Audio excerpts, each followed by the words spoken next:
Baqa l-ottimizmu għal Malta aqwa ma konxi mir-realtà li hawn madwarna.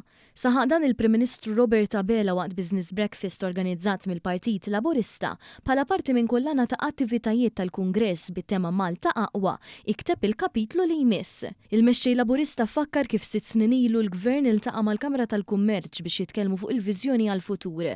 Dan minkejja li dak iż-żmien id-dinja bdiet tiffaċċja l-isfidi bla preċedent bil-pandemija tal-COVID-19. U waqt li llum id-dinja qed ħabbat wiċċa ma' diversi inċertezzi ġeopolitiċi, il-Prim Ministru tenna kif l-għażla li dejjem inħarsu l-qudiem pożittività tibqa' ċavetta tas-suċċess. U rimarka li madankollu jrid ikun hemm il-bżulija u l-għaqal, żewġ karatteristiċi li dan il-Gvern ħadem qati ħalihom u qed jippremjhom bħadd naqis fit-taxxa.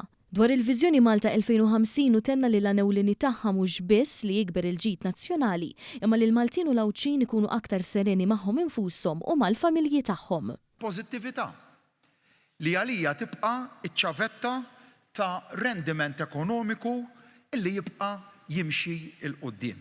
Però huwa daqstant ieħor minnu illi il-pożittività daqskemm hija kruċjali biha biss ma timxix il-qudiem.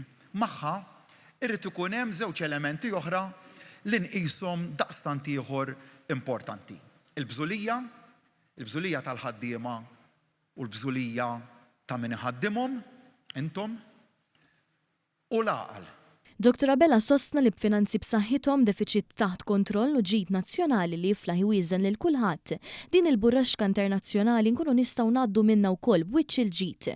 Elenka differenza ċara ma' pajjiżi oħrajn fosthom ir-Renju Unit li lanqas għandhom biżżejjed flus għas-sussidji tal-enerġija u kif il-Gvern Malti se jibqa' jkun tarka għall-familji, in-negozji u l-industriji. Dr. Abela temm jgħid li l-Gvern se jibqa' jaħdem biex joħloq Malta li taħdem għal uliedna u li toffri sens ta' serenità biex fl-aħħar mill-aħħar verament nikdbu il-kapitlu li jmiss. Għamilna dak kollu li hemm bżonn u se nibqgħu nagħmlu dak kollu li hemm bżonn biex nassiguraw stabbiltà fil-prezzijiet tal-enerġija u garanzija tal-provvista bis-sussidji li nifilħu għalihom sforz l-għaqal tagħkom.